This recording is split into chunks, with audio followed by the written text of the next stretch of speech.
Welcome to week 4. It's the last week of April and the 4th week of our online learning experience. This is our fish tank. The classroom fish tank is now in my basement. It's time for Message from Your Captain, and I'm going to go over some of the assignments for this week that are posted in your Google Classroom.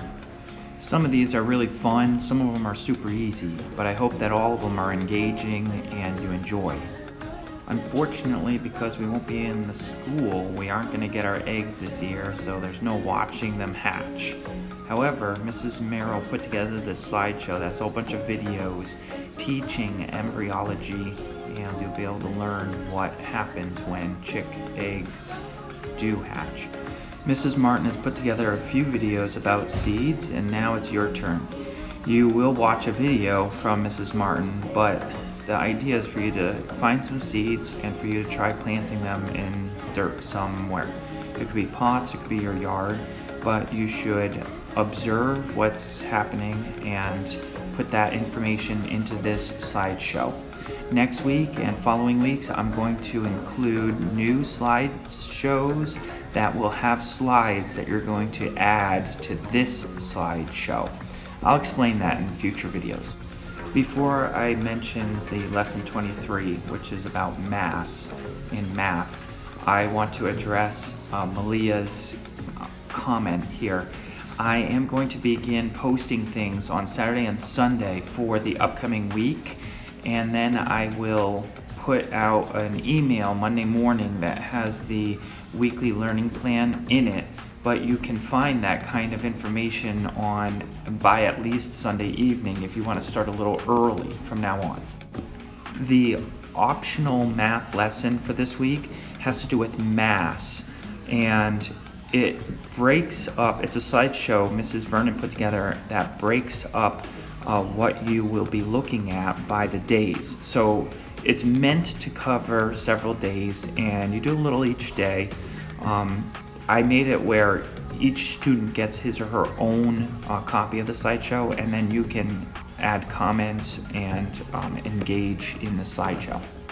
I'm working hard at trying to provide feedback for everyone's work, but these documents about your favorite animals were absolutely phenomenal. I loved all of the Polite Pirate work in these. You should find private comments posted in the Google Classroom for this assignment, but also make sure you click on the Google document, because nearly everyone I put comments within the document as well, where I selected text and said things. I didn't always do that, and in the private comment, a lot of times I say I left comments within your doc, check it out.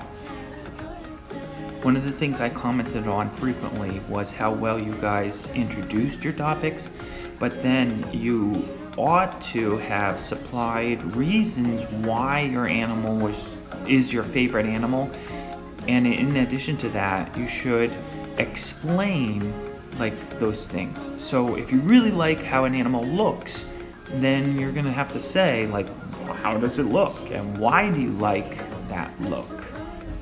This week's writing response is to write a story or a narrative, and there's a few things for you to do. One is you ought to plan out your writing, and there's a little video for you to watch if you need to. I recommend it.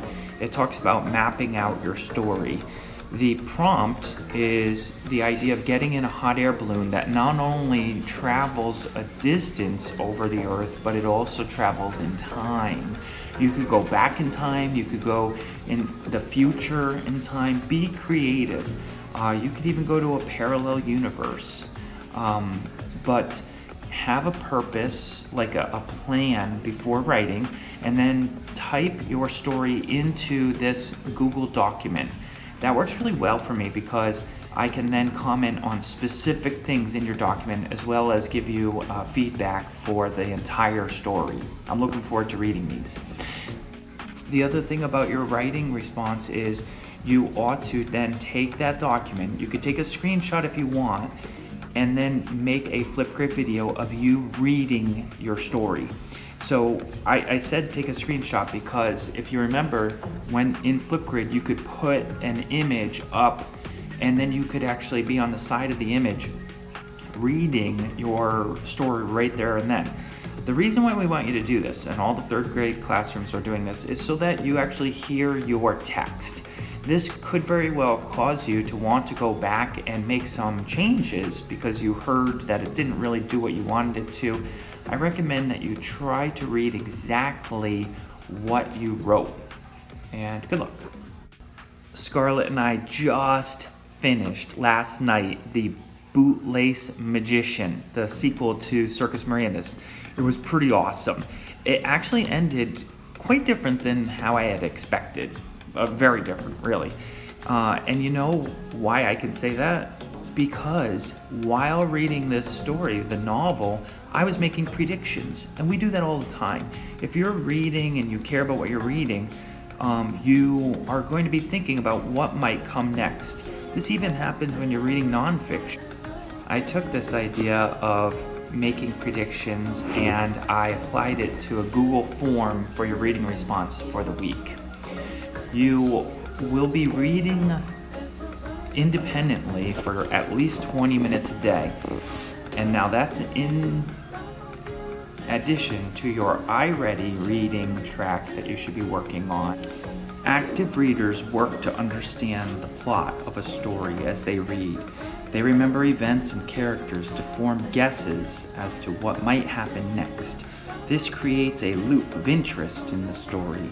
You want to know if your idea will happen, so you read on. If the prediction, or guess, comes true, you win. If it doesn't, you're surprised and want to make more predictions. This activity of wondering what will happen next or asking yourself questions helps you engage with the text. You can do this with every type of literary genre, even nonfiction. When you are wondering how many teeth a great white shark has as you pick up a shark book, you might have a guess in your head. This could just be a picture in your mind. As you read, you look to see if you were close. Maybe it was much more. Perhaps you were right on the money. When Scarlett and I are reading a book together, we pause and make our predictions out loud. Then we enjoy seeing if they came true or not. Sometimes I'll even write down a prediction in my journal. A good prediction is like a scientific hypothesis, an educated guess. It must be based on solid information. What you're going to do this week is you are going to read the information I put into this Google form and then provide your answers. So I read part of the Google form for you. It's like the intro to the ideas here.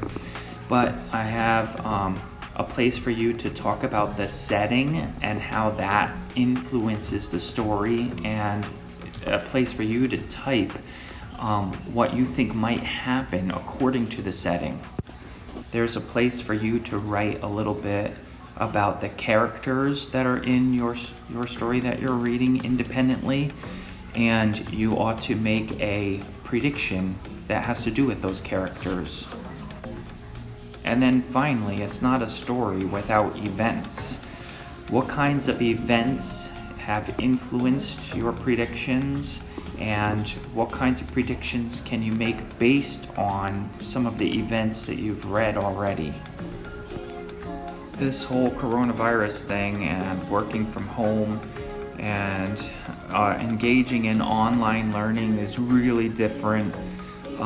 We've done a lot of this kind of communication right in the classroom with our iPads, and I hope that you're doing okay with it. I've been really pleased with lots of your work and how hard you're working. I'm really enjoying writing feedback and seeing what you're doing and talking to you about your work, so keep it up. I'm going to end with one last thing because this is pretty exciting. I made the optional literary lesson for this week. So all the third grade teachers are taking turns doing certain things for our teaching. But this one was me. I made this slideshow, and in the slideshow is vocabulary, there's qualities of drama, which you guys have already been taught in the classroom. but it's a good refresher. And this is a great story that will get you thinking. I saved the best for last. So guess what? I have in this Martina the Little Cockroach story, which is in the form of a play, I have an idea for us to do a debate. So Martina has a test, and this test is something that she's giving to suitors, people who are interested in marrying her. I am not going to tell you all the information about it now because I don't want to ruin the story for you. You need to read the play and do it. And I know it's optional, but you should check it out because it's entertaining and this will be a fun activity. We are going to do a debate as to whether you think the test was appropriate or not. And I'll tell you more information about this on Wednesday during our Google meeting. Good luck with everything. I hope you like it. Put comments in the Google Classroom. I like reading those and commenting back. And look for my feedback.